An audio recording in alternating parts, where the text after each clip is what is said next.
Oh man, do we have a show for you guys tonight? What is up, ladies and gentlemen, and welcome to episode 4 of the Kings of the Sport podcast, streaming live here on the American Hot Rod Entertainment Facebook page. And for the first time ever, we are streaming live on the Competition Plus platform. We are live on Competition Plus's YouTube and Facebook channels. Thank you guys all for tuning in here tonight. My name is Darren Williams Jr., and joining me tonight, as always, is my man, the West Texas Hustler, Michael Anderson. How's it going, Michael? It's going good, man. How's everybody doing? I'm excited about where this show's coming and going and what all's coming out and man, it's been a heck of a day of talking to people and man, just pumped up. Like I'm reading in our deal here. Every time you come up with something new, I'm watching the show like it's the first time too. I'm watching the pre-show deal there, then I'm reading the ticker tape down there. So yeah, man, it's going to be an exciting time. 43? It says 43 days until the March meet. I sent my entry form out today. First time ever, man. Filled it out, did my stuff, walked to the mailbox, threw it in there, and was like, this has been a decade-long dream, and it's going to happen this year.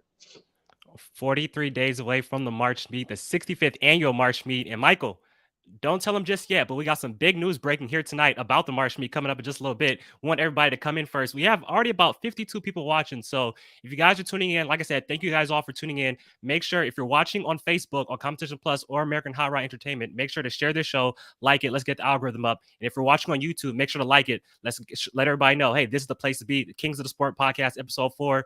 And Michael, let everybody know who's our special guest here tonight. So not, we got your man that you've been wanting to talk to because he's on the video with and we've talked about it. Dusty Green, he's always rolling with the hot bunnies on the next to his race car and stuff, and then also a newcomer / been around racing for a long time, but newcomer to the Top Fuel Eliminator group would be Shawn Van Horn of the old Panic Fuel Altered. I got my Panic Fuel Altered shirt on. He'll be on, and man, great dude. Also, him and his wife own Titan Engineering. They do oil pumps, all kinds of other cool stuff. So yeah, great bunch of guys, man. Been around this stuff for a long time. Like you said, I've been wanting to get Dusty Green on for quite a while now because of what we saw in Bakersfield. I tell you what, the presentation he puts on with the backup girls and everything like that. So happy to have Dusty on, and happy to have Shawn on as well. Like you said, making his move from Fuel Altered to Top Fuel. And like I said, ladies and gentlemen, we have some big time news regarding the Top Fuel class at the March meet coming up in just a little bit. But before we get started, I want to start the show off with this. I want to give a rest in peace to Rick Jackson.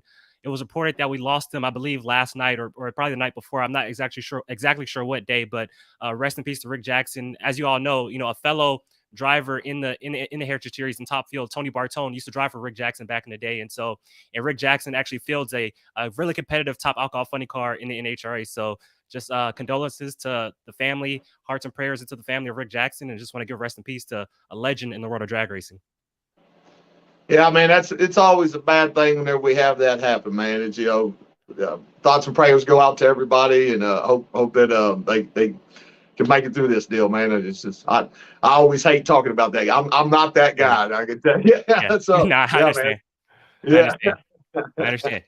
But also some big news coming out of the Heritage Series as well as they drop their 2023 schedule. We have the schedule for you guys right here, and I'll tell you what a great schedule it is. Let me actually take off this banner real quick so we can see the full 2023 schedule. So first up, anchoring the season, the 65th annual March meet. Like I said, stay tuned. We got some big news coming up in just a little bit at Bakersfield, California, Famoso Drag Strip.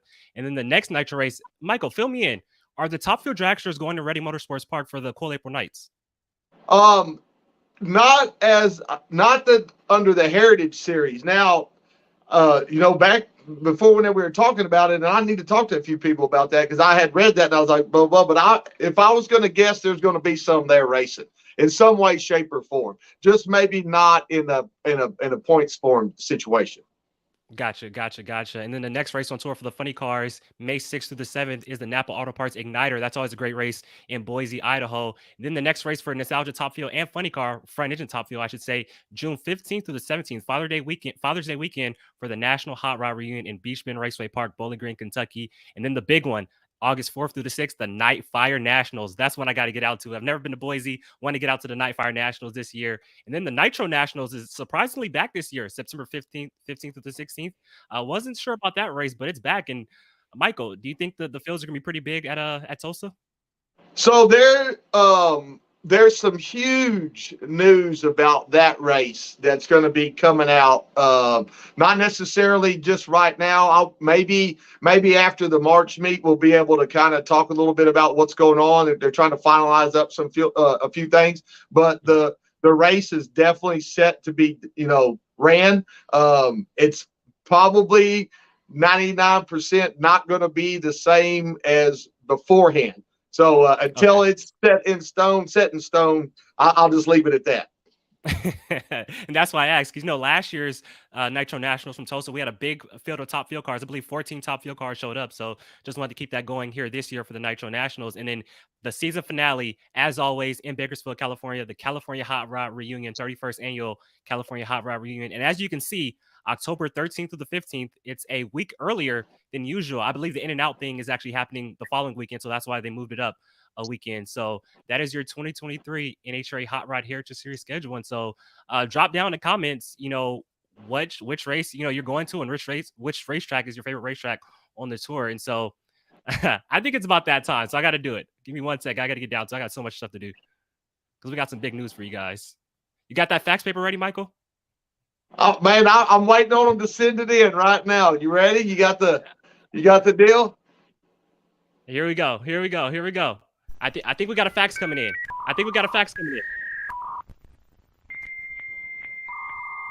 Oh, yeah. It's fired up now. It's rolling.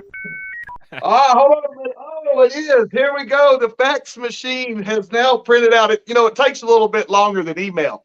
All of us that have been around a fax machine, but man, this is straight out of Bakersfield Famoso Racetrack. It says, confirmed, Bakersfield March Meet 2023 will be a 16-car field.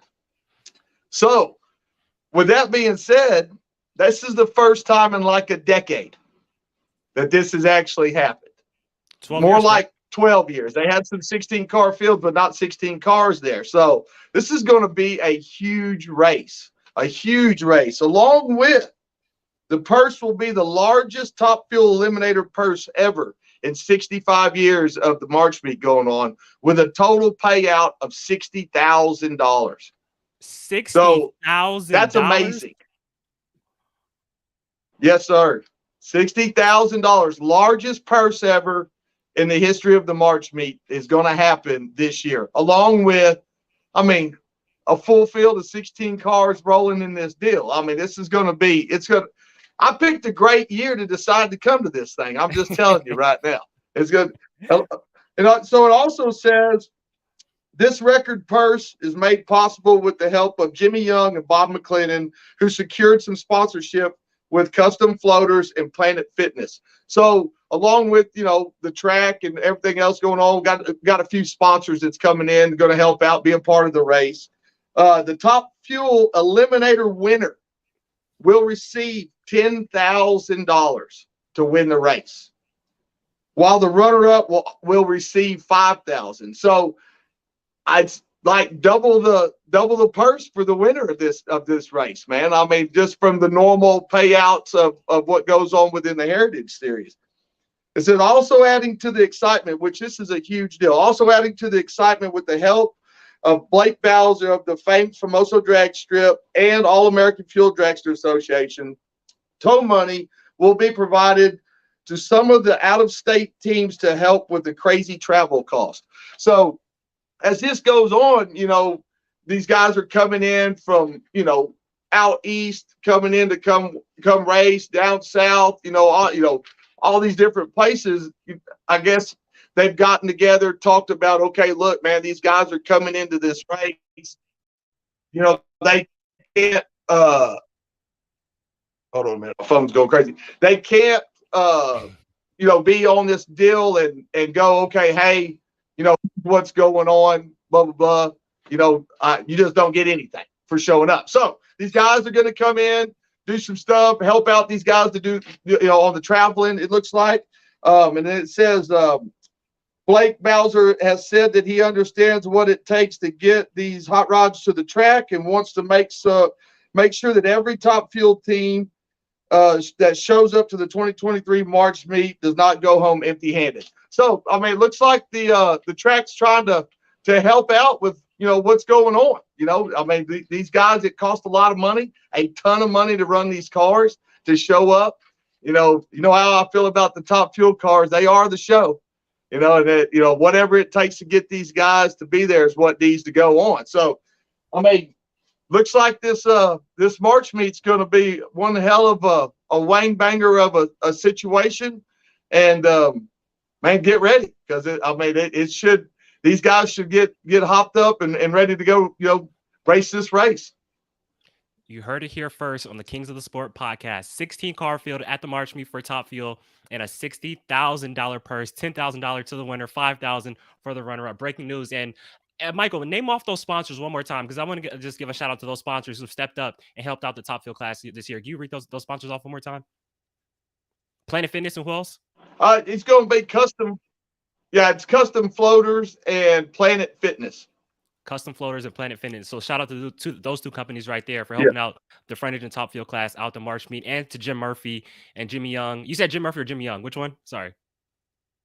Jim Young. Jim Young and Bob McClendon for stepping up and doing that. So big time news right there. So, man, and Michael, this is your first March meet. How excited are you, man? Man, I'm pumped. I mean, it seems like all this stuff that we've been doing this past year, to try to really, elevate this class to where it needs to be is kind of coming to fruition, and just, everybody's excited, and we're going to be, we're going to be on everybody to get there and show up, man. We need every car that we can to be there at the race, show up and support the group, and be excited about what's going on, and know that you will be rewarded for showing up to this race and then putting on the show and helping putting on the show, man. It's just I'm excited for the group, to have this happen. Nah, for sure. And it's going to be a great race. And actually, the schedule for the March meet just came out today, and you can see it, 2 Top Fuel qualifying sessions along with Funny Car on Friday, along with, the final qualifying session Saturday afternoon with round 1 of eliminations Saturday afternoon. So it's going to be a lot of fun. And then the final 3 rounds on Sunday. So, Michael, like I said, this is our first time ever streaming on the Competition Plus platform. We already got 65 live viewers. Let's see if we can get up to 100. Share this show. Let's see if we get up to 100 live viewers. It's already doubled from what we have before. And so before we move on, because Dusty Green is waiting patiently in the green room, before we move on, let's do a little blast from the past. Since this is Kings of the Sport, we talk about Frontage and Top Fuel. Let's go back to 2001, the Pep Boys NHRA 50th Anniversary Nationals. And the reason why I want to talk about this is because I was actually there. I was only 6 years old, but I was there, and I remember it very good. So let's take a look now at just the names who showed up. Let's look at this. Tim Gibson, he used to drive Big Show Top Fuel. Rance McDaniel, he used to drive Big Show Top Fuel. Jack Harris, Nitro Thunder. Bill Dunlap, Dale Pody, the War Eagle, Dale Pody. Holy smokes, Jim Murphy. I mean, I'll tell you what, some big-time names. Gary Steiner, Rick McGee, Howard Haight, Bob Moravis, Denver Schutz, Mike McLennan, Kurt Kuntz, Jeff Deal, Lee Jennings, and Mark Malday. I mean, I'll tell you what, some big-time names there that weekend at the 50th Anniversary Nationals. You talk about Nitro Thunder, Jack Harris, one of my favorite Frontage and Top Fuel cars of all time. And you got our man Jim Murphy right there. Jim Murphy still out there doing it big time. And you got Howard Hayton, the Circuit Breaker. Circuit Breaker still out there doing it big time as well. And then Dale Pody, what a great looking Top Fuel car that was. And then the Top Fuel final, you got Rance McDaniel taking on Jack Harris. And what a final it was. Jack Harris gets the win at the NHRA 50th Anniversary Nationals. And what was cool about that was that Frontage and Top Fuel actually ended the show. So after they ran Funny Car, after they ran Top Fuel, the Frontage and Top Fuel cars end the show with big giant fireworks. And I remember it very clearly. Saturday night under the lights at Pomona. Doesn't get no better than that. Great event right there. I was there, only 6 years old though. Man, you go back and watch those old videos and stuff like that, whenever those guys were racing those cars, and it was just wide open. It was still, I don't want to say it was, new, but it was still pretty new, with what they were trying to do in 2001. And it was amazing what those cars were running and the show that they put on. those guys set the tone for what we got going on today. I mean, it super cool dudes, and hats off to them for getting this class started like that. Nah, for sure, for sure. Like I said, to have Fringe and Top Field in the show, like I said, Saturday night under the lights at Pomona, doesn't get any better than that at Pomona. And you got Rance McDaniel, champion speed shops, taking on Jack Harris and the Nitro Thunder. Two great cars, and they put on the show. And like I said, the fireworks in the night can't get any better than that. So, Michael, ready to bring on our first guest? Absolutely. All right, ladies and gentlemen, Dusty Green is next.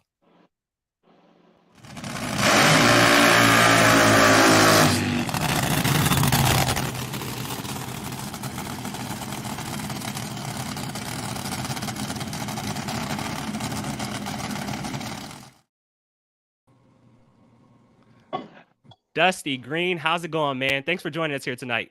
Hey, thanks for having me. So first off, I got to say thank you for the performance and the presentation you put on at the California Hot Rod Reunion with your backup girls. I just want to say thank you, man.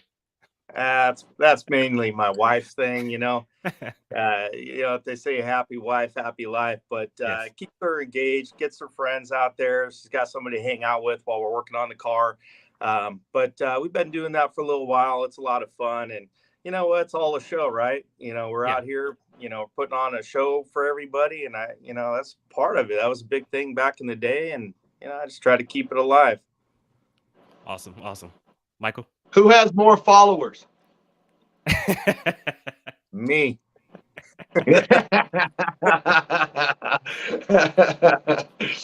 all I gotta say is I want to start my. That's it. I want to start my deal off with saying, how about them Cowboys? Big fan this week. But you know what, guys, I'll have to keep polishing this for another couple weeks. So, Dusty, I actually live in Inglewood, California. I'm about walking distance from the new stadium. I can literally hear them while they're playing. I can hear the stadium, the announcers and the crowd, stuff like that. When they start cheering, I'm that close. You'll have to come meet me for a beverage one game. Yeah, I'm there. Awesome. So I got to ask you. So first off, you'll be driving Top Field at the March meet. How about the purse that was just announced? $60,000 purse and $10,000 to win. How about that? Yeah, you know what? I am so happy to hear that. And that's, there's been a lot of work going on behind the scenes with Jim Young and Bobby and those guys getting that together. But, I think the main thing is just thanking Blake and those guys too. Blake stepping up, obviously. It is a struggle. There's a couple of us guys are smaller teams, smaller budgets, so to speak. And I tell you what, every dime helps. So, I really look forward to getting back to a 16-car field. I think the last time I ran one there was 2016, maybe 2015. But no, it's going to be great. Now, I look forward to promoting this thing, getting the butts in the stands, and, definitely helping out with these guys. So hopefully we put on a great show and keep it clean, and we'll keep new fan base coming back, right? Growing Yes, it. sir. Yes, sir. Yeah, that was one of the things that we've been talking about too, big time lately is, getting these fans to come in and hang out at these at the race, man. Kind of looking at the demographics and the age groups and what needs to go on. And me and Dustin, we just had that discussion. We're within a couple, 2 or 3 years of each other, and what we need to do to get the people that are our age down to where your age, Darren, to get there to this race and come watch and see what these cars are about. And whenever a track goes in and does something like this and steps up to try to make it better for us racers, this is what we can do, is help them, bring fans to the race. And I know Dusty will, he'll get on there and social media it up and all this, once everybody kind of knows what's going on, we can start talking about it. So yeah, man, it's an exciting time for sure. And so, Dusty, I want to ask you too. So, for the people who probably don't know, because we have a new audience, here tonight. Like I said, streaming live for the first time on Competition Plus platform. Just talk about, kind of like your career, how you got started in drag racing, leading up to your first ride in a Fringe and Top Field car. I've been around a while, actually. So, don't remember meeting him, but I was out there when Jimmy was a kid, even. So, I actually started out back in '97. I was still in high school. Some people who live locally were into this stuff, and I was a fan. I remember going to some of the good guys stuff at Sonoma and watching those things, and they really stuck. Like my dad owned a local machine shop, and he said, "Hey, I know these guys. You want to come meet them?" And it turned out it was the Kaisers, right? So, my introduction was Pete and Marlene and Pickett and Fritz. And then, I was just a kid, but wiping tables, whatever I can do. And by the second race, I was doing the cylinder heads and stuff on that car. And that was the Bill Simpson car back in like 97, dating myself a little bit, right? So was out there for that. When that deal ended with, I helped Butch Blair out for a couple races. And then, I always really wanted to drive. So, I knew nobody was going to put some kid, especially a kid with no money, in one of those cars. So, and I did what everybody does. I went dirt racing, right? So my parents were dirt racers, kind of grew up around it a little bit, started late models, went up to sprint cars. By the end, I had a full-blown sprint car deal, ran a couple Rolled Outlaw races, been lapped by the best, right? So decided I wanted to go fuel racing because that's what all my friends did. Kaiser, Gatelli, all those guys. Basically, the opportunity came with Bob Richardson was looking for a driver for the 2014 season. I was looking for a ride, so we kind of made the deal happen. Bob was great, man. He took me in, listed everything out, how to drive the car, how he wanted everything done. Great crew, Petey and Mark and Joey and all those guys. It was great. It was a great opportunity for me. We made a bunch of laps that year, and at the end of the year, I kind of thought I was done. Unfortunately, Bob had passed away, and then Harwood called. So got into the Nitro Hemi car and rode that thing for quite a few years. Had a lot of success with it. Won race, a few final rounds, qualified real well, a lot of races. I think we're in the top 3 in points a couple times. So had a lot of fun with that one. And then Steve kind of got to the point where he didn't like coming to California for the March meet, which was like one of the biggest races, right? So another opportunity presented itself. Dale Sir was selling the Orange Crate, and was able to make a deal with him and put my own deal together. So I've been in driving these things since 2014. Got some laps in them, had a lot of fun. It's a little harder when you're paying the bills and doing all the work on it, but I try to keep it out there a couple races a year and have fun with it. And it's been fun. Been a trip. And I want to ask you because I'm a little on the younger side, and can you just tell us the vibe? Because all I know is is the NHRA Heritage Series, but can you kind of tell me the vibe of how it was during the good guys days and what it was like, racing? Though I know it's like down the lap and the same guys are out there now, but can you just talk about the vibe and how it was back in those days? It was cool, man. So I grew up idolizing Kaiser. I mean, Fritz can drive these things better than anybody as far as I'm concerned. And back then with the smaller tires, those things it was like on ice, watching them go down the track. They're sideways, they're sliding around. Steiner and Dunlap, watching those guys in their prime, just driving these cars. It was cool. And, in the pits, it was kind of like how it is now. It's kind of a little bigger at the California races, at least. But I don't know. It's in my opinion, kind of the same vibe. Just, I think the crowd's gotten a little younger. You've seen some newer blood kind of coming into the sport. It's cool. Awesome. Michael? If you go back and you're kind of watching those old videos and stuff, like he's talking about, watching those dudes drive those cars, it was insane is what it was. Like, seriously insane to watch these dudes rip them cars down. That's what got me drawn to this group, was watching these cars run down there doing 250 miles an hour, fishtailing. I mean, it's an unbelievable thing to watch.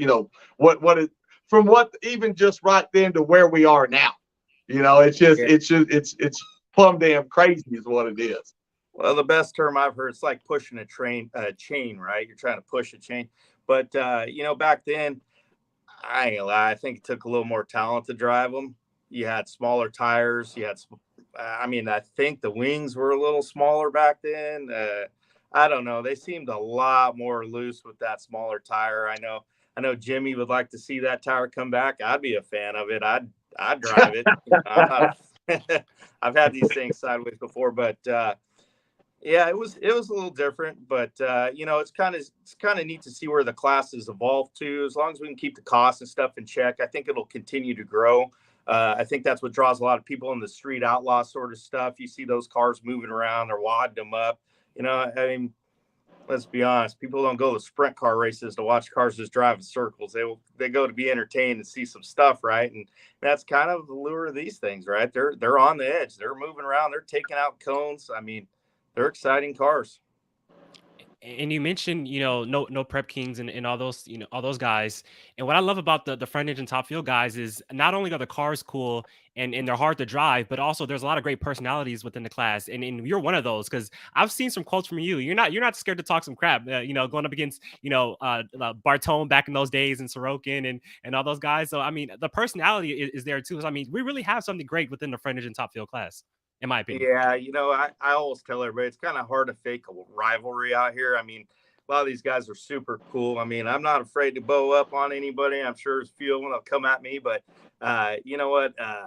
It's a good time. There's a few stories that Bartone I can't even tell on here. Stuff we've done, and some of the shenanigans in the pit, some of the pit parties. Yeah. Okay. It's a great class to be a part of. Okay, give us some stories you can tell us on here that are a little PG to PG-13 if you can, just for the You audience. know me, I don't have any PG stories. I thought you did some research, man. No, I mean, it's just, trying to mess with Tony and getting his head before, first round or something. I've always kind of prided myself on being really good on the tree. I know I can't beat some of these cars performance-wise, so I can leave on a lot of them. So, just kind of messing with people like that and that sort of thing. But the veteran drivers you can't get. I had my wife try to get Tony's blood pumping one time, and all it did was he cut the best light of the whole year on me. I mean, it's like, wow, finally he actually cuts a light, right? But I don't have very many stories I can tell, but there's been some epic pit parties. I think if you come around the March meet, you'll see probably another one. But yeah, we have a lot of fun with it out there. Sounds good. Yeah, I can attest to seeing some of the pit parties, and I haven't even been around that long, and it's pretty intense out there with what's going on.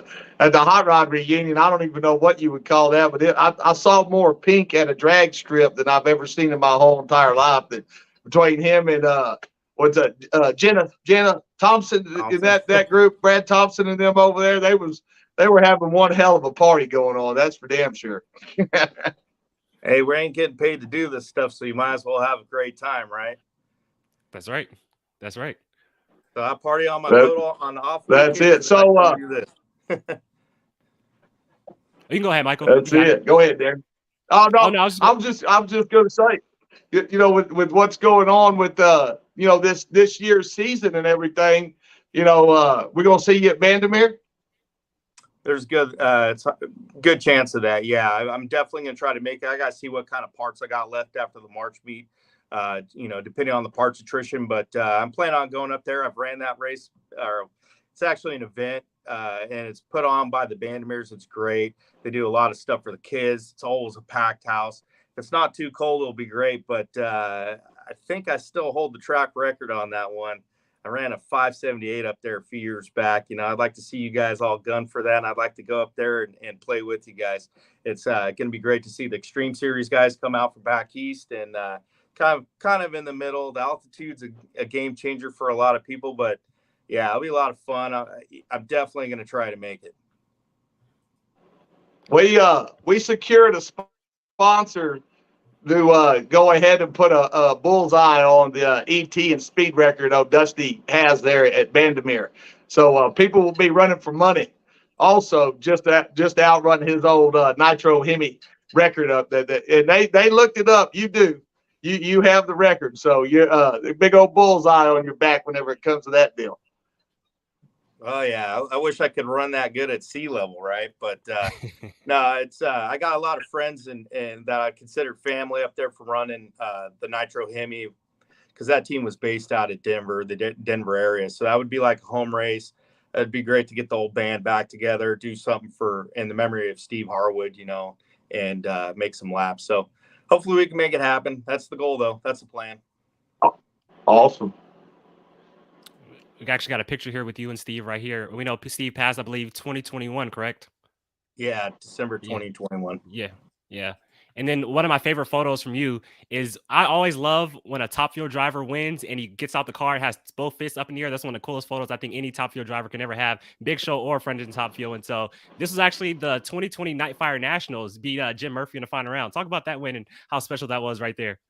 Well, it's better to be lucky than good. So actually, that one there, Harwood we hadn't ran for quite a while with that car. So he showed up and it was, right before qualifying, the thing needed a lot of love, right? So we got it together, went out there, qualified number 3 right out the gate, right out the trailer. And that car always ran good up there. I think it went to like 6 or 7 finals over the years, that track. And, it was just like the carts fell right for us that day. We got by Williamson first round, had a real close race with Brian Hall in that group and the second round there. And then in the finals, Jim unfortunately went up in smoke and we're there to take it, but it was a fun weekend. That was the first and probably hopefully the only time I've ever poured 100% right into the tank, for final round, but it held together. Actually ran pretty good in the finals for what we were doing. So no, it was fun. I hope to repeat that again one day.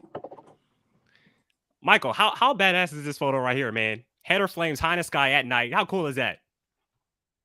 Dude, it's amazing. I mean, it's just amazing whenever you're in the car.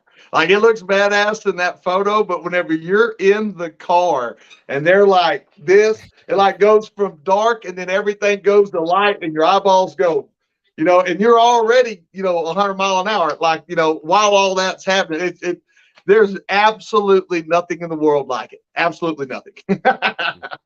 Yeah, running down through the lights, you got them flames up. You're peering around the blower hat. You can barely see anything, and then when the lights go out, your pupils dilate. And you're blind for a second. And you're still going like 240. Yeah, it's quite the rush. So for a driver, like you said, you're sitting behind the engine. Where exactly are you looking to get yourself down the racetrack? Are you looking at the wall? Are you looking at the center line? Like, where are you actually looking at to try to get yourself down there? That 1320. You're like a chameleon. You kind of look both ways, right? You actually use your peripheral vision. I try to keep it between the center line and the wall. You just stay in between those two. But it's, these cars don't go straight, so they're moving around quite a bit. You got to feel it in your butt. Feed a little steering wheel. That thing in front of you, that's not a handle. You got to twist that thing, right? So I just try to kind of braille my way down there in this car, especially. But it's really interesting. And then on a bad pass, you get down there, and all of a sudden it's like somebody threw a green blanket over your head, and you're grabbing tear offs, and you really can't see. But they're exciting. Mm.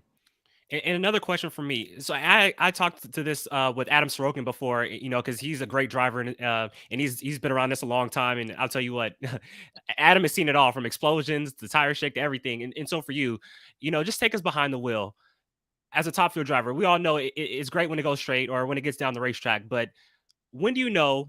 And like I said, I just want to ask this for the crowd and everything like that because I've talked to Adam about this multiple times. When do you know when you get into trouble, tire shake? When do you know to drive through it? Or to pull the brake or to lift off the throttle and get back on it? Can you kind of break that down for us and when you kind of know to do either one? Yeah, usually I haven't had too much tire shake in my new car, but in the Nitro Hemi thing, it was rare, but I just drove through it. If it wasn't too bad, if it wasn't shaking my teeth out, I just I'd stay in it, would clear up. It's usually for me, it would happen about 150 feet out to 200 feet. It'd rattle a little bit, it'll quiver a little bit, and clear up and then go. I haven't experienced a ton of it where it was like, oh man, that's going to break stuff. I just don't think our tires are, I guess the Hoosiers could, but I haven't experienced a lot. I'll run the M&H's still. So, but tire shake's not bad. If you look at that picture with the header flames, that was one of those lift real quick moments. Those header flames are way up, but the blades were closed. Mm-hmm. That one there made it about 2 feet. Sometimes when I'm tuning these things, I get a little over aggressive, and that's what bit me at the reunion. If you're there to rotate the earth, right? Go fast or go home. There you go. That's the motto. I'm gonna tell you, I've had some tires shaking. I thought all my teeth came out of my mouth. So that's whenever you know to go ahead and try something different. Whenever your eyeballs go like this and your teeth are going like that, it's like, all right, we're gonna need to let off and see what the hell happens. And, Yeah, tip the it's can the next probably one pass. of You the need to make worst some more things that power. I mean, outside of just It- that's that's you gotta make exactly more right. power. That's what it is. That's exactly right. Yeah. Yeah. And that old dump truck motor, I'm in between right now. Yeah, you gotta get a Chrysler. Oh my Got God. Here we go. got a Uh-oh. special comment right here from Celia Felix Green says, Dusty's cute. Can I get his number? How about that comment right there, Dusty? I made that mistake once before.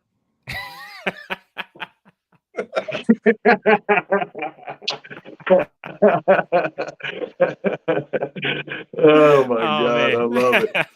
Oh man. That's awesome. That's awesome. And, But then I mean, watching them out there, it seems like Celia's like, she's real supportive of Dusty and the whole group and what's going on and walking around and talking to everybody. I mean, it seems like she really enjoys what's happening out there at the time that it's going on.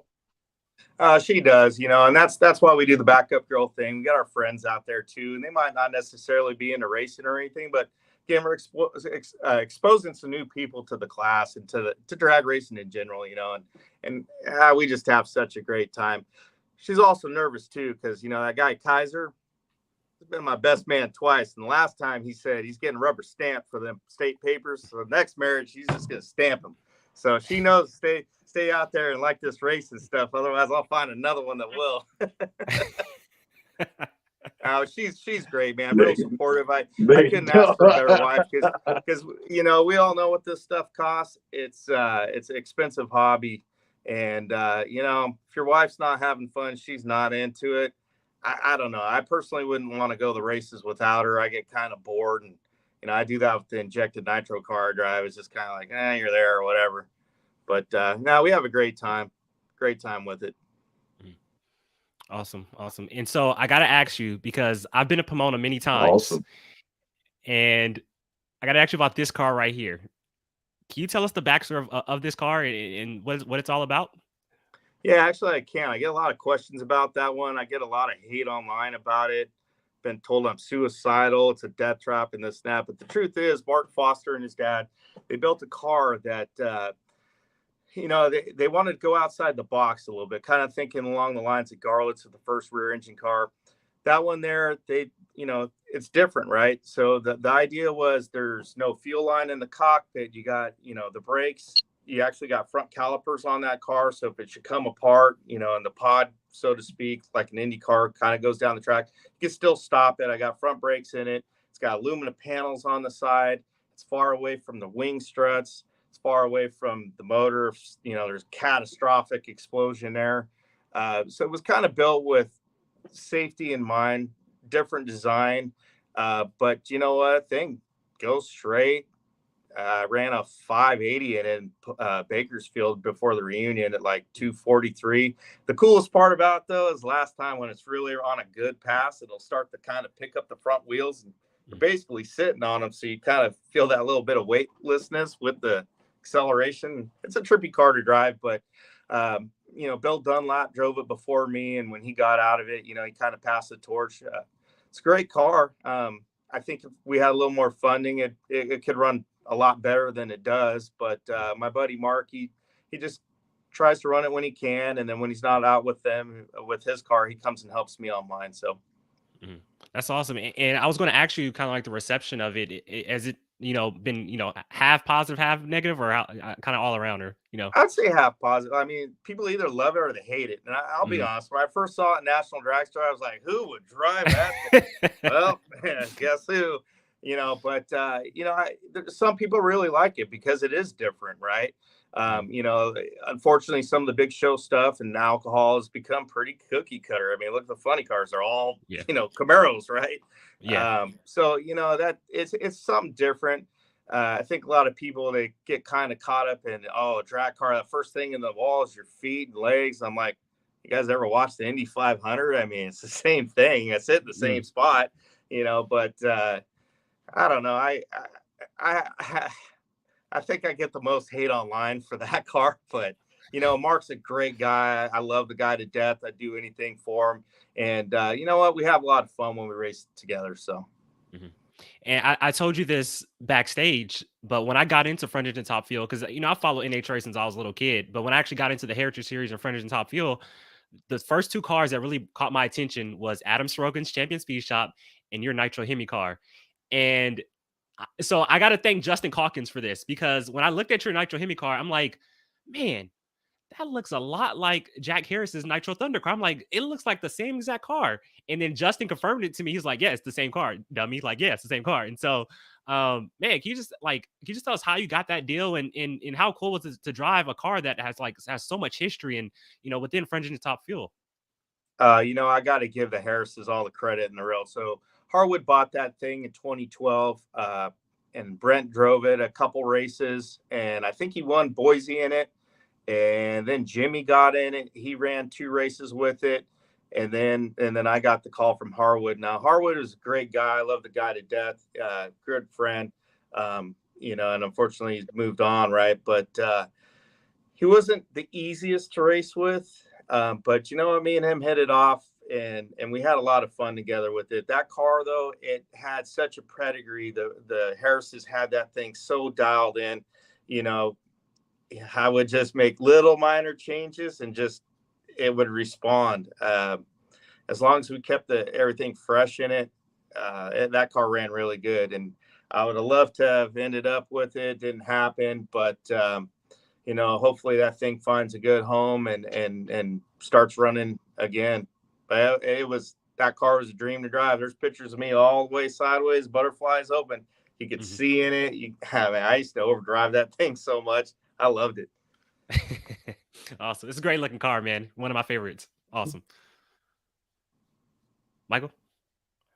So I'm over here having I guess we got a northern blowing through. Every time we have a show, we get to have some crazy weather. So if I'm in and out, sorry about that. It's all good.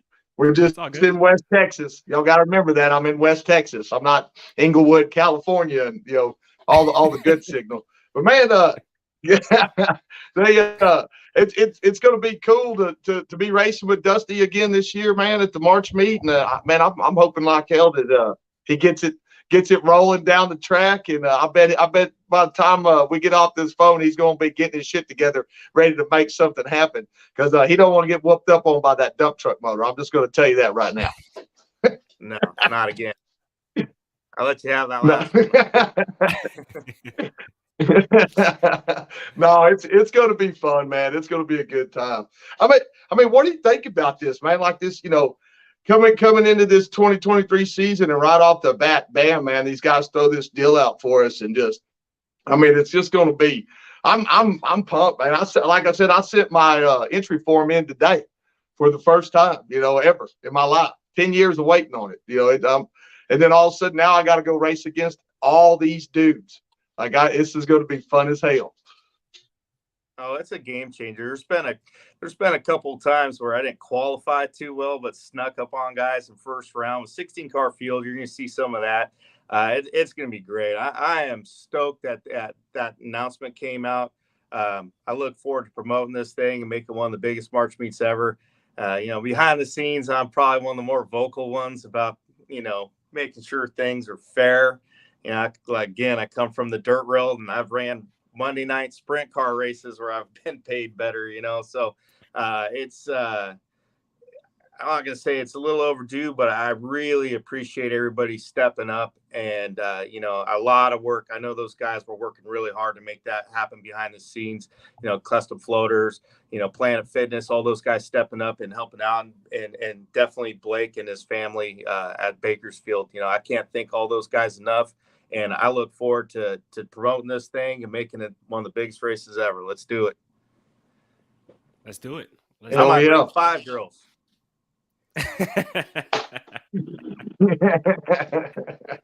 Hey, Michael, I'm gonna have to change out the intro. I'm gonna have to change out the intro after the March meet with new backup girls. Dusty, all he does is talk about that intro at the March meet, No, and so and and what I guess he had another guy that was doing the filming, and then it come on the screen, and I bet his eyeballs got about that big. Michael. My girlfriend's watching, man. My girlfriend's watching. Can't do that. Can't do that. Well, they'll be back. That's all right. Hey, Dusty, final questions for me. Like I said, I live right down the street from the Rams' new stadium. How about the Rams this year? Pretty disappointing season, right? Coming off a Super Bowl and then don't even make the playoffs. I mean, they had very few injuries, especially the offensive line in 2021. This year's another story. The injury bug hit them. And I'll be honest, I follow that team pretty well. And by the end of the season, I didn't know a few of those guys that were actually starting. So that's just part of the game. It's just like part of our world, right? We blow motors, they blow out knees, right? So it happens, but look forward to next season. I'll be there. We'll have to get together for a game. Sounds good, man. Sounds good. Funny thing, I've actually never even been in a stadium yet. You're missing out. I know, because the reason why, whenever my family gets tickets to a game, I always have to do like a drag racing show that Sunday or something like that, because I do like a national event recap after the races, and always have to do a show, so that comes in the way. So yeah, I've actually never been in the stadium, so I gotta change that this year. I ain't gonna lie, I get more TV time at that stadium than I do drag racing. So I sit right in the front row, and they always put me on there. But it's a great time, great stadium, great venue, and it's fun. We'll have to go. Well, Dusty, man, thank you, like I said, for taking the time out and joining us here tonight. I've been wanting to meet you for a while because, like I said, your Nitro Hemi car that you drove really caught my eye when I got into front engine top fuel back in the day. So thanks for taking the time out to come on here, and best of luck to you in 2023, man. Thanks, guys. Thanks for having me. Thanks, Dusty. How about that, Michael Anderson? Dusty Green, driver of the triple threat front engine top fuel dragster, going to be at the March meet, and man, I mean, he's a veteran. This guy, he's been around for a long time and still doing it big. Yeah, it's amazing too. Like, you get to talking to these guys, you don't realize exactly how long they've been around. You think about everybody that we've been talking to probably in the past couple of shows. I mean, these dudes have been there since like the beginning. Maybe not driving or owning a car or whatever, but in some way, shape, or form, they was at the track, watching it happen. And it's cool to hear the stories, man. They all got good stories. That's for damn sure. For sure. Brian Hall tuning in. He says 16 car show, regardless of how many cars make it. Oh, he's a question. Now that there's going to be, we're going off of what the list is and what we're kind of thinking is going to be there. There's a few little stipulations, but I think that they've got that worked out, and it's going to work out just fine. Sounds good. So, man, like I said, we have a great audience tuning in tonight. I mean, it's at 72 viewers. It jumped up to about 91 when Dusty Green was on. I want to thank everybody who's tuning in here tonight. First ever time streaming on the Competition Plus platform. Episode 4 of the Kings of the Sport podcast. We got our next guest, Shawn Van Horn. He is waiting patiently, but we're going to take a quick 1-minute break before we bring Shawn on. And if you guys haven't already, if you guys will do me a solid, I dropped a video on the Competition Plus YouTube channel, recapping Eddie Hill's historic and record-breaking 1988 season, the Nuclear Banana, first man into the forest. So we're going to take a quick look at that clip. It's a 1-minute clip. And when we do that, we'll bring on Shawn Van Horn. But if you would do me a solid, go over to Competition Plus's YouTube page after this show is over and check out that video, like it, share it. Let's get the algorithm up. It's about 7,000 views already. I want to get it to about 10,000 views before the end of the week. So we're going to take a quick break, and we'll be right back with Shawn Van Horn. If I can find the video. In the final round, which was ran in complete darkness, Hill would square off against the man who owned him during the summer, Joe Amato. Amato had run as quick as a 5 flat during the first round of eliminations, but in the final round, he was no match for the Super Shops dragster, as Eddie Hill would dip into the Twilight Zone this time and rewrite the record books once again. And Eddie Hill, the quickest elapsed time in history, 4.93 seconds. Fuzzy Carter celebrates. The entire starting line has gone crazy. The whole crowd is cheering the Texan, Eddie Hill. Fuzzy Carter's reaction said it all, as Eddie Hill would put an exclamation point on his whirlwind of a weekend by shattering that lapse time record by a full 600th of a second with an unthinkable 4.93 second run. However, Hill's back-breaking run in the final round would actually be too quick to back up for the record, meaning his 4.99 from the semifinals would officially stand as the new elapsed time mark. Shawn Van Horn. How's it going, my man? Thanks for joining us here tonight. How are you doing? It's funny. I had that video, Decade of Thrills, with Eddie Hill, when I was a kid, and we used to watch it over and over and over again. Awesome, awesome. And that was such a record-breaking season. Obviously, I wasn't born yet, but to get Super Shops, you never have a sponsor. Get Super Shops as a sponsor, who sponsored Big Daddy Don Garley's back in the day. Then to win your first race at Gainesville, set the national record at 5:06. But then to back it up and go 4:99 at Dallas, and then just 4:93 at Houston, win both Dallas races to win $125,000. I mean, Eddie Hill was the man. He had some real magic with Fuzzy Carter, coming over from boats. Like, he didn't even miss a beat. There was no learning curve whatsoever. They were the top of the game on one and the top of the game of the other.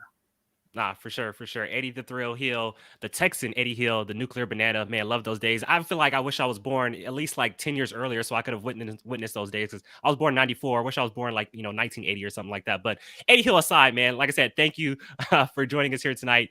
The big news on you, moving over to Top Fuel in 2023. I got to ask you, before we talk about all that, $60,000 purse, $10,000 to win the March meet.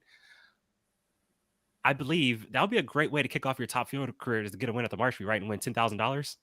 Well, in my opinion, they should put all that purse up for the winner and let the losers just go home. I agree.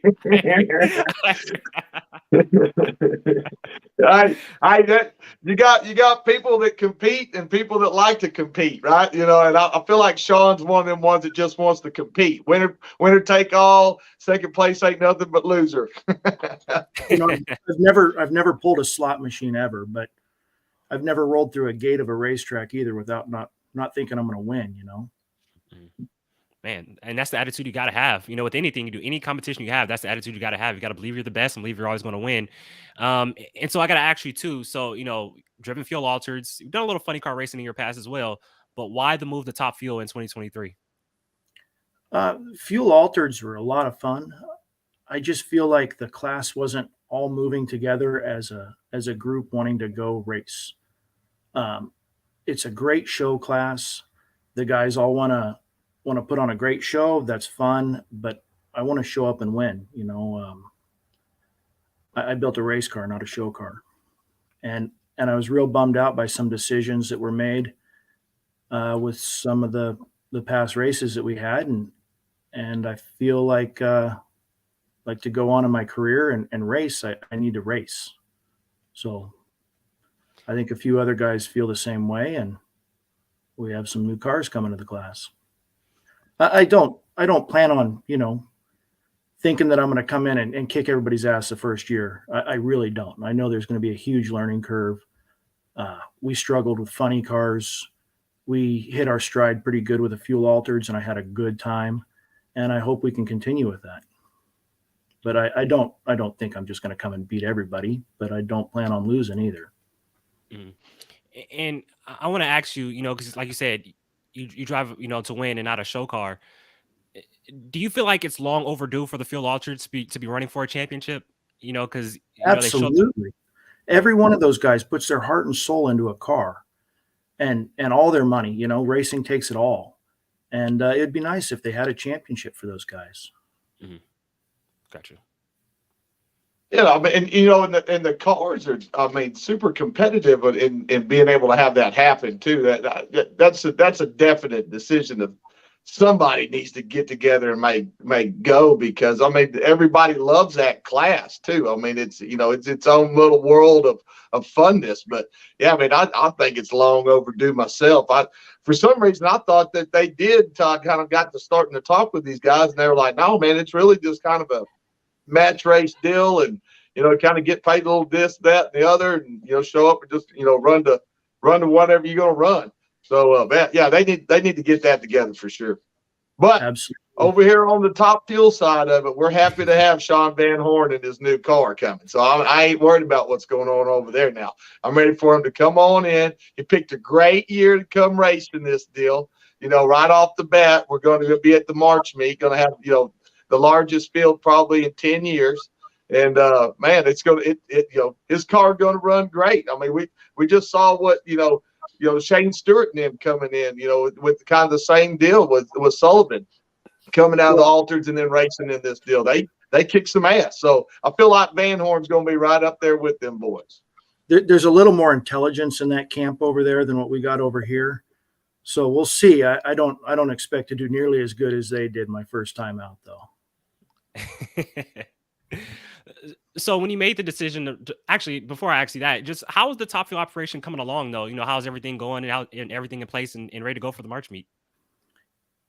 Brendan Murray says you've got 155-minute projects left, and that's kind of where we're at. It's a bunch of buttoning up loose ends and making lines, plumbing things, a couple of little trying to get the Leahy system to work. That's what we're working on now.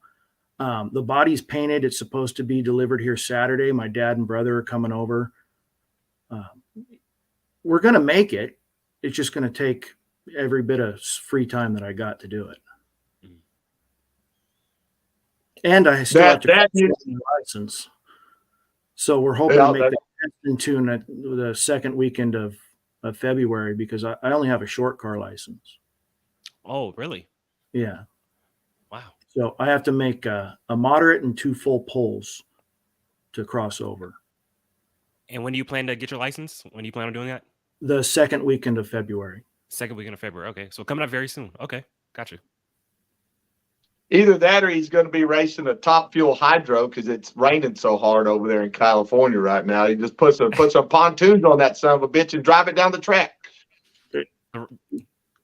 Absolutely. Yeah, we'll show up with whatever, if I got to put oars out the roll bar and just, we're going to get down there. Oh my gosh. It's hard to tell everybody, what all's got to go through to get these cars, ready. And Shawn's been on this thing for the Hot Rod reunion. You started pulling stuff apart. He sold the Panic fuel altered. and then just took those parts, going to transfer them into the car. And I think maybe the 2 or 3 weeks after the Hot Rod reunion, he sent me a picture. I think the motor was sitting in the car or something like that. Like it just takes a while to get these things put together. It's not like, a little old go-kart deal where most people, all they see is a motor and some panels, but there's a ton more to those cars than just that. It's amazing. We bought a race car. It had been raced in 2008. I think it had been parked. This car has been driven by everybody. It was John Blanchard's car. And just the amount of things that we had to change and update. And my dad worked on it for 3 months before we even delivered it here. We had to strip the paint off of it. We had to add the Brad Thompson bars behind the seat, to keep you from breaking your back there. All the different Leahy stuff that they just didn't have in 2008. And then he ran a Donovan and I run a Rodec, which is a little bit different mounting. So yeah, it's just been every little thing is something. And I'm thankful that I've got the time to do it and the shop to do it. And that my wife puts up with me, spending all the time out here rather than being a dad in the house where I should be. Did I hear correctly? The Panic is sold?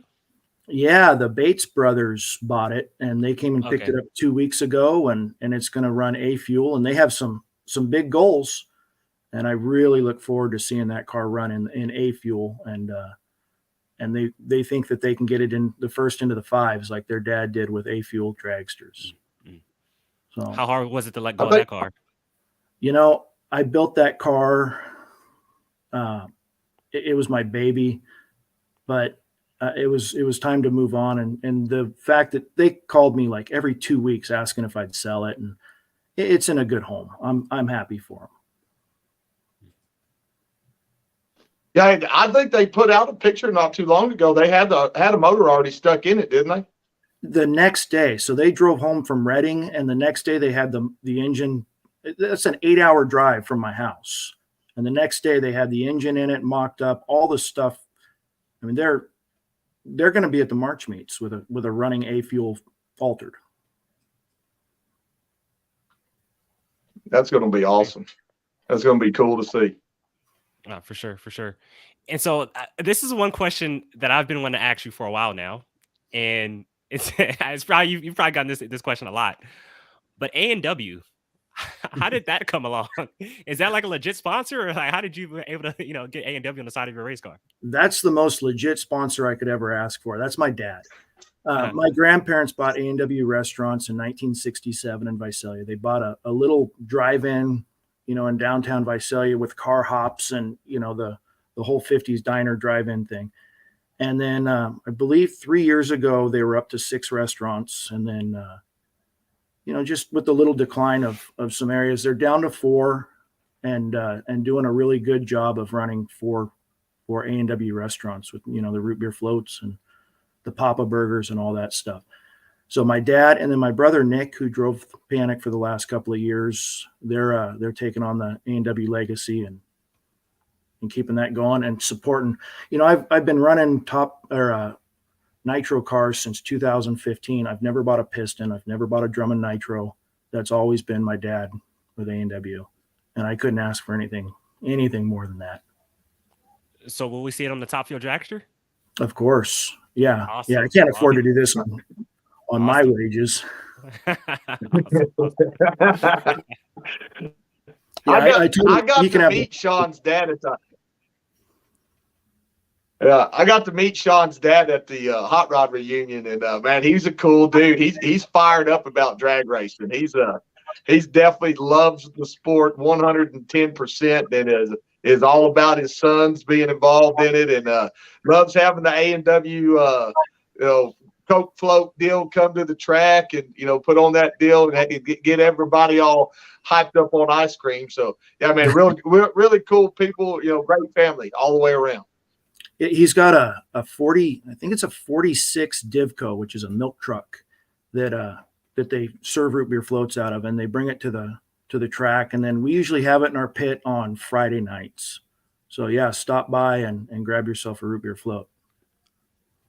As soon as the last Top Fuel funny car goes down the track Friday night at the March meet, I will be there. Because I got to get me a root beer float. I will be there.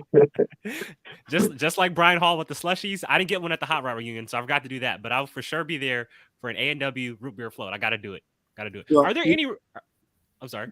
You might go and get some of their slushy add-ons to add to your root beer float. There you go.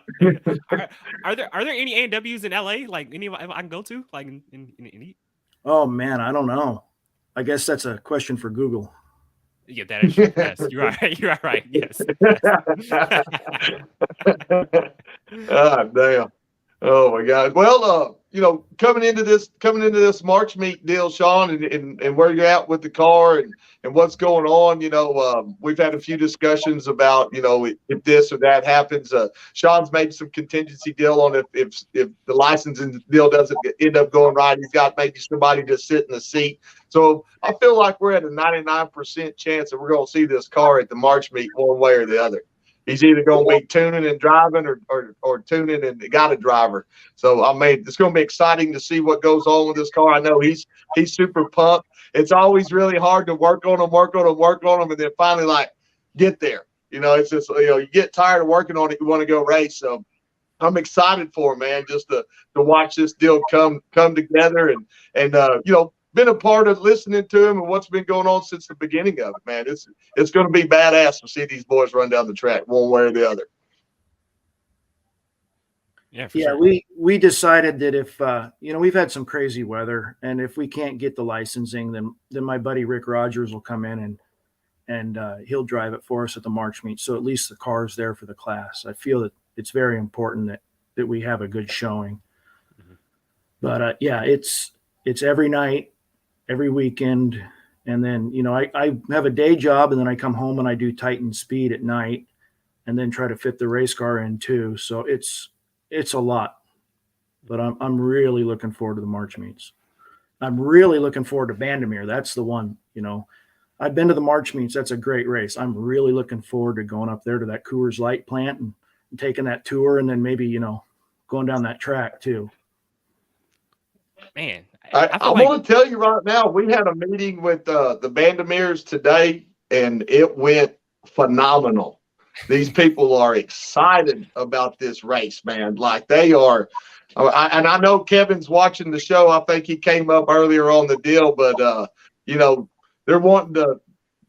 they're really wanting to help this class grow all the way around. And man, it's going to be one hell of an inaugural event. And it's great to have, man, it's going to be so cool to see these guys come, West Coast, East Coast, out, Midwest, whichever way, coming out of Texas, to come up there and see what goes on. And I'm hoping, Dusty Green can come out there. It's going to be, I'm excited. It's going to be a hell of a damn year. That's all I can tell you. We need a lot more pistons and rods. So you need to start building rods, Shawn. Get the rod deal going. Let's go. And everybody can hate me when they break.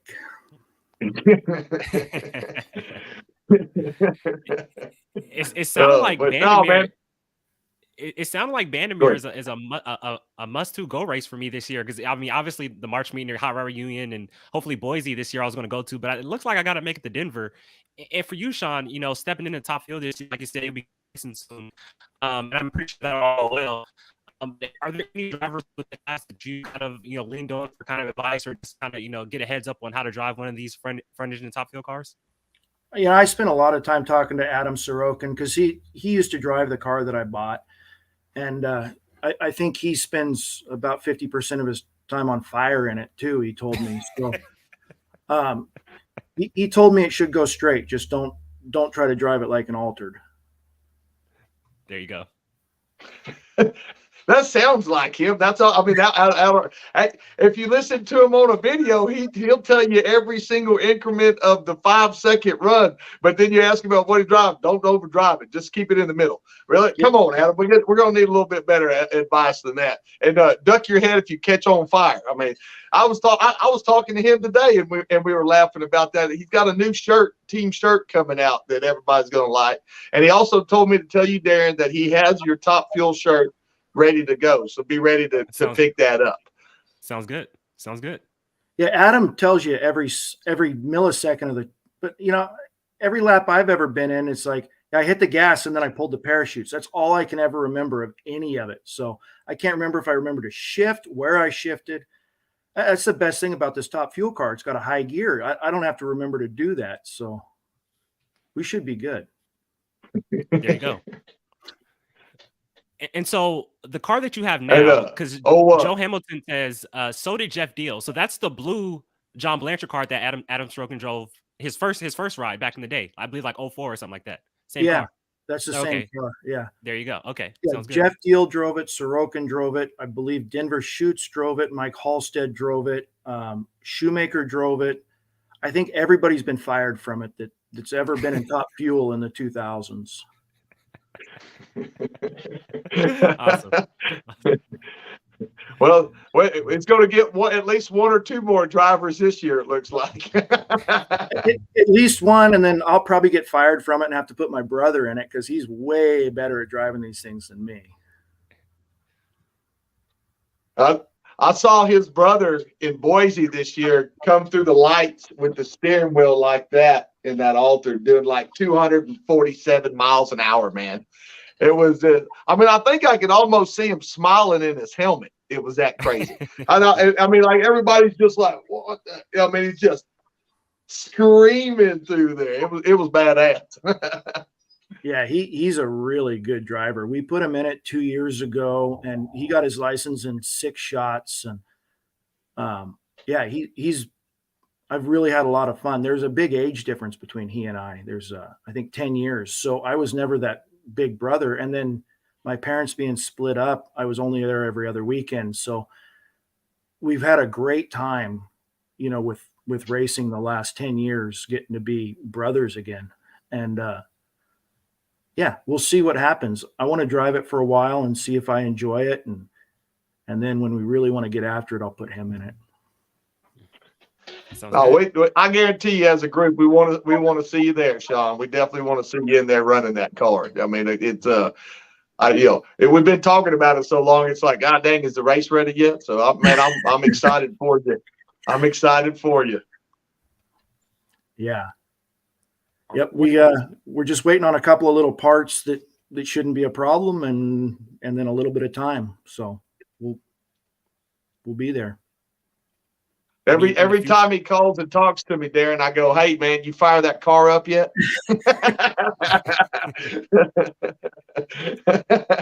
We'll just start the conversation out like that. You start the car yet? No, I got the. I'm like, got to get that car started. Let's go. And where's my oil pump? Always that too.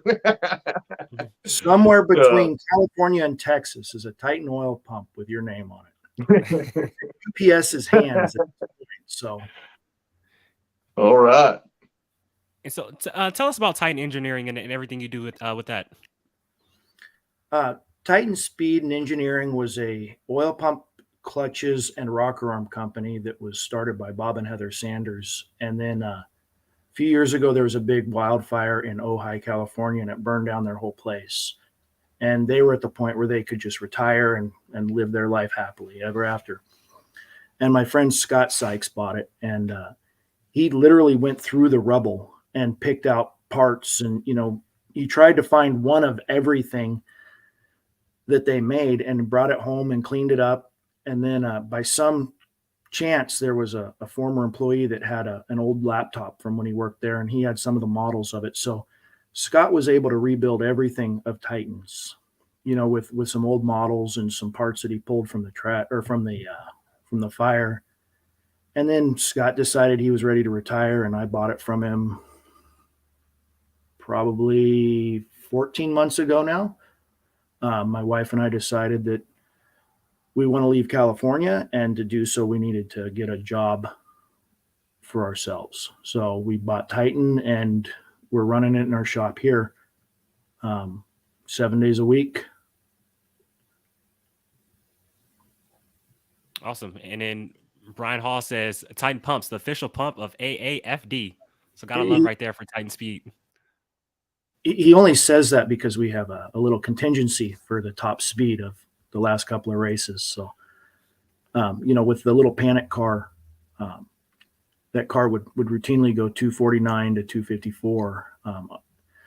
I believe it's the first short car with no overhang to go over 250. And so we kind of decided that the top speed of the event should be something that Titan supports. And so that's our contingency is for the top speed. How much does it pay out? Not a lot. I think we gave $250 in Tulsa and $250 at the reunion. And then the St. Louis race, I sent Jimmy some money for that. I don't remember what it was, but not a lot. Not a lot. It might cover the beer bill for the weekend for these drivers. Hey, better than nothing, right? Yeah, exactly. I would appreciate it. Any little bit always is appreciated, no matter what. I mean, any of these guys that step up and do this stuff for these contingency programs is greatly appreciated. And us, us drivers and owners that have these cars need to support these guys too that support us all the way around. Absolutely. And so, Shawn, like you said, you've been around for a while now, and you've driven some really cool hot rods in your time. Tell us about this thing right here in Choo Choo Mama. Where'd you get the name Choo Choo Mama? I like that.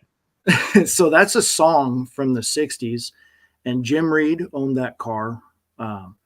He bought it from Dunn back in the Midwest, the guy that sells parts. John Not Dunn. Mike Dunn. I was gonna say not Mike Dunn. No, not that Dunn. The other Dunn, Dunn and Gun Racing. Anyway, he had it delivered to California, and we were towing it up onto his tow truck, and I was sitting in the seat, and I looked out the little window there, and I said, "Who's going to drive this thing?" And he goes, "Well, you fit." And I did not let him forget that he told me that I fit in his car. And about a year later, I licensed in that car, and we ran it for a year, and then we decided to convert it over to a funny car, which is a horrible idea. And we did that for about 4 years, and then we went to fuel altereds. Is this the funny car right here? That's it. Yeah, that's the same chassis, same basic engine combination with about a 600-pound Firebird body sitting on top of it. That car took 4 guys to pick up. It was a very heavy car. I love it. It looks cool though. You got the A&W sponsorship on the side. Choo Choo Mama, really cool looking race car right there. I love it. Yeah, my poor dad. He gets drug into all my endeavors. Be like, well, you brought me into this world. Exactly. Anytime I want to, he's more of a drag racer than anybody I know. He had a car when he was in high school. He had a car when I was a little kid. And I've always wanted to drag race. He built me a junior dragster the year that they came out. I can't remember what year it was, maybe 1991 or something like that. We came home from Christmas Eve church, and there's just the fiberglass body panel set up under the Christmas tree in the living room. And he's like me, he's a builder, and the problem is it took him like 2.5 years to get it done. And every time he'd finish something, I'd grow a little bit more and a little bit more. But we had a good time. I drove it a few times, and then I quickly outgrew it. And yeah, but he's really the reason I'm a drag racer. We got a question here from Scott Malpus. He says, what do modern bodies weigh? Do you know around how much do the bodies today weigh at all? I have no idea, but I see him pick them up with like an arm, not 2 arms. So yeah, I don't know. There you go. That carbon fiber's light for $50,000. What's carbon fiber, man? We had fiberglass. Oh man! Well, what do you think, Darren? Man, I mean, hell, it's going to be one hell of a good year, and I mean, we're already starting off with all these crazy deals coming out. We got more stuff coming out that that's just coming down the pipeline. I mean, there should be some really good announcements coming up, with what's going on with this class, man. Dang, man, it's been an exciting year talking about this, and coming into the March meet's going to be freaking crazy. For sure. And how cool is it to see 3 Ultra guys, Kyle Huff, Shane Stewart, and Shawn Van Horn, all moving up the top field this year? Let's see how it all plays out, man. Yeah, man. Yeah, I mean, it's just is Kyle's running a 2-speed, isn't he? I think he's running a 2-speed. I think everybody else is direct drive. But I think Kaiser's been text messaging me on my phone while we're sitting there getting. I thought Nostalgia Top Fuel was supposed to be direct drive. Wasn't that in the rules? Yeah. I thought we all had to have direct drive.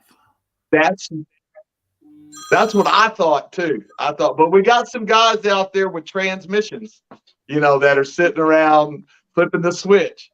Like a reverse transmission? Or like a Muncie 4-speed. I don't know. No, man. Kaiser, he's been text messaging me up there on that deal. He was talking smack about how much I keep bringing up his 2-speed. So, I'm just going to keep bringing it up too. I always thought 2-speeds were for the funny cars.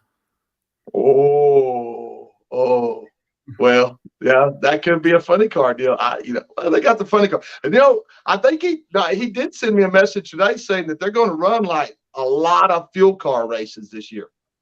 So hopefully, that might be hot off the press. I might just be, poking at him, but I'm understanding they're going to be at a lot of these races with us. I saw the Nostalgia Funny Car schedule for next year, and it's stacked. Yeah. It's going to be there's a lot of dang racing going on, man. A lot of racing that's going to happen this year. It's just an exciting time, Darren. It's just an exciting time. It's an exciting time to be in this, to be able to talk about this. I mean, even this little old show that we've come on and done here, and being able to put it onto a bigger platform with Competition Plus and on YouTube, and Darren, making all this happen. I mean, it's just really cool to see how all this stuff's starting to really, pay off in the end. Yeah, definitely. My connection is going a little bad, so just keep talking, Michael, until I can her back up. Yeah. Well, just keep talking. There you go, man. You're there, but yeah. So, we'll just, we're going to keep plugging along. It's going to be great to have Shawn with the group coming in, fresh new face, whichever way he wants to look at it, that's been around for a little while. And, man, just, let's burn it up. Even though he's got spark plug tubes in the top, I'll still hang out with him. Yeah, well, at least you got a spare motor in your trailer for your truck on the way home, right? That's right. That's right. I'm not going to get stranded. I remember a story about my mom and dad when when they were first married. And my dad burned a set of points up at the track, and he pulled the points out of his truck to put in the race car, and he burned those up too. And they had to go borrow points to get home. Yeah. So, well, you know, back then in them days, you could just make it to the Napa. All you had to do is make it to the Napa and get you some parts for your race car. You know. You back with us, bud? I'm back. Hey, Shawn, before we let you go, can you fill us in on that funny car schedule for next year? Because that was kind of news to me. Can you kind of fill us in on that? Oh shoot, yeah. Let me. Yeah, I saw one in Tennessee. Let me see here. Thunder Valley? Wherever Bristol is. Thunder Valley. Oh shoot. Okay. I saw something from the Winter Nationals. Wow. Okay. I saw something from Sonoma. And something from Las Vegas. There you go. Sounds good to me. I'll be at all those races this year. Sounds good. Yeah. No, Bill Wyndham's doing a good job of trying to promote the funny cars and getting them, you know, some good recognition. I hope it doesn't take that class and exploit it, you know, where it makes it even more cost prohibitive to run. Mm-hmm. But you know, if it was my class, I'd try to stay clear of those big national events as best I could. You know, there's too many eyes on us little guys, and they've already stacked a bunch of rules on us and some extra money we really don't need to spend. So I like being a big, and that's a little fish a big fish in a little pond. Yeah. As I like to call it, it's beer league sport that we race in, you know. Were you gonna say, Michael? That's that Legends deal, right? With the other. Yeah. Legends Nitro funny cars. Yeah. And for everybody who's tuning in also, we're going to start sprinkling in some funny car drivers soon as well. We want to get everybody on Top Fuel, Funny Car, Fuel Altered, A Fuel, Junior Fuel. We're going to get everybody on this show. So we're going to start sprinkling in some funny car guys soon too. And one guy I want to get on the show as well, because I mean, his knowledge of drag racing is huge, is Dar Harthorne. He's been commenting here tonight. I appreciate that, Dar. He says Marsh Meet, Bakersfield, Winter Nationals, Pomona, Idaho, Igniter, Bristol, Boise, Bowling Green, Kentucky, Sonoma, Idaho, Night Fire Nationals, Reunion, Bakersfield, Las Vegas. So yeah, the funny cars are going to be all over the country this year. So really looking forward to that. And thank you for that comment, Dar. But Shawn, thank you for taking the time out and joining us here today. Awesome to see your move up to Top Fuel here in 2023. And man, it's going to be cool to see how everything plays out. And best luck to you this year, man. Thank you. I appreciate it. We're going to need it. We're really going to need all the luck we can get. It's 16 cars hopefully at the March meets, and me being a freshman in this, yeah, we're gonna need everything we got. Awesome. Any last words, Michael? Well, man, just excited for the class like always. It just got that call today about what was going on, and I was like, wow, that it's pretty amazing. That hell, I was just filling out my entry form and then got the call about, what was going to happen at the March meet and was asked to on this show to put this out, like they know that this show's going on and people know that it's going on, and hopefully we'll be able to bring some of those guys onto the show too, like talk about Bob McClennan and Blake Bowser and, maybe talk a little bit about what's going to go on at the track. And I feel like that's probably going to be a thing that's going to happen. So, yeah, man, it's going to be the next I guess you said 40. You got 40-something days, and then we got maybe 5 shows and then the one after the March meet. So there's a lot of stuff to talk about in a short amount of time. Yeah, for sure. And I think we're going to have a show the Wednesday of the March meet. So I think I've scheduled it out. We're actually going to have a show the Wednesday of the week of the March meet. So that's going to be really cool. And Brian Hall has a comment here. He says it will be a seamless transition. You won't need any luck. So some great words right there from Brian Hall. I got a lot of friends that I've made in this, and I'm positive I'll be knocking on pits and asking what to do here, what to do there. And yeah, it's a great group. And the one nice thing about the Top Fuel and the Fuel Altereds as well is everybody is in it for the greater good of the class. Mm-hmm. And guys like Mike there that just so excited about things, and that's the camaraderie that we really need to keep this class moving.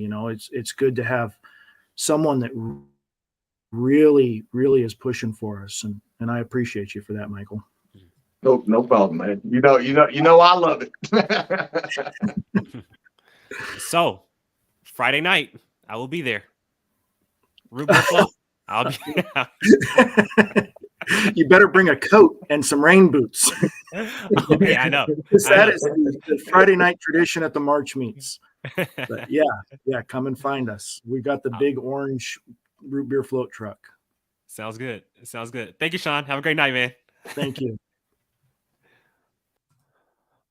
Shawn Van Horn. Hold on, Mike. We're not done yet, man. Hold on. No, I'm here. I'm hanging, man. I know, man. What you got? I thought you were saying bye to me. You're saying bye to Shawn. My bad. Yeah. Let everybody know who's our guest the Wednesday after next. We got 2 great guests for next show. So definitely confirm Bob McClennan of Champion Speed Shop Racing is going to be on, and we're going to try and get the confirmation here shortly for Blake Bowser, the owner manager of Famoso Raceway. So hopefully we'll have some really good insight on what's going on with the AAFD group, and then the guy that puts on the March meet, man. I think he would be an outstanding individual to clarify anything or just talk about the whole history of it, what's going on. I know the couple times that I've talked to him, he's been very excited that it was, the 65th anniversary of the March meet and wanting to make some stuff happen and, really, really push something forward. So, yeah, man, whatever we can do as fans, man, let's do it to help out, to get people there to the race. Please, I can't say this enough, and I think I want to say it a lot until the race. Stay till Sunday night, man. Stay to the end. Check out the finals. It's always a crazy cool race, and I know a lot of people got to travel home and everything, but we want to have a big push for people to watch the whole finals race on Sunday. Qualifying is going to be ridiculously crazy because that's always like a race in itself, but nothing beats the finals, man. Nothing beats that last race of the night whenever everything's lit up and rolling. So, man, I want to thank everybody that's going to, that's already going to be there, bought tickets, support the track. That's the best way that we can support them is show up at the racetrack and, spend your money wisely because it's going to be one hell of a good show. Nah, for sure. And we already know with the way these races run, that Top Fuel final and Nitro Funny Car final is most likely going to be at sunset at night. So it's going to be Header Flames at night. It's going to be a lot of fun. I remember last year's March meet, I was on the starting line. Brett Williamson and Jim Murphy, final round, Header Flames high in the sky with the sun setting at Bakersfield. It was such a great look. I mean, so cool. And I'm pretty sure we're going to get that again here this year. So, Michael, what a great first show on the Competition Plus platform. Like I said, we had about almost 90 live viewers. And so I want to thank everybody who came out and hung out and joined us here tonight. And it's going to just keep on growing from here, Michael. Yeah, man. Want to tell everybody at Competition Plus, thanks, for putting your faith in us to be able to put together a little old show to talk to these guys and put out what we do, man. Thank you very much for giving us that opportunity. It's awesome. And Darren, man, way to go on facilitating that, man. It's super cool. I know that you've got a real good relationship with those guys. Yeah, for sure. Drag Racing Central says, is March meet streamed anywhere? So I don't believe so. I think only the Hot Rod reunion, the reunions are live streamed. As far as coverage for the March meet, Competition Plus will be having, because they bring out video guys out there. So they'll have each qualifying session. It won't be live. It'll be later that night of qualifying sessions and full eliminations and stuff like that. But it won't be live. I don't think there is a live stream though for the March meet, which that needs to change. If anything, we need to get a really good live stream of the March meet. Because you talk about 65 years, people need to be watching this race and seeing what plays out, and how it turns out. So there needs to be some type of live stream in the future of the March meet. Just my opinion. Yeah, absolutely. And I know that there's was it Nitro Frank or Frank Nitro? I know that there's one fella that's up in the stands. He's got a pretty good little old following. If for some reason they don't, there's always somebody that's got something going on there. But yeah, man, we need we need it. It's a big race, but there's nothing better. If you can, there's nothing better than being there and having your eyes burning and smelling it and hearing it and making your heart stop whenever we step on the pedal. There's just nothing better. For sure, for sure. Marsh Meet and the Nightfire Nationals both need a live stream, but like you said, it's better to actually they'll be there live in person and experience it for yourself live. So but for the people who can't make it, I believe there should be some good quality live stream to check it all out. But like I said, one more time, thank you guys all for tuning in here tonight to episode 4 of Kings of the Sport podcast. We'll see you guys in 2 weeks. Good night, everybody. Later, bud.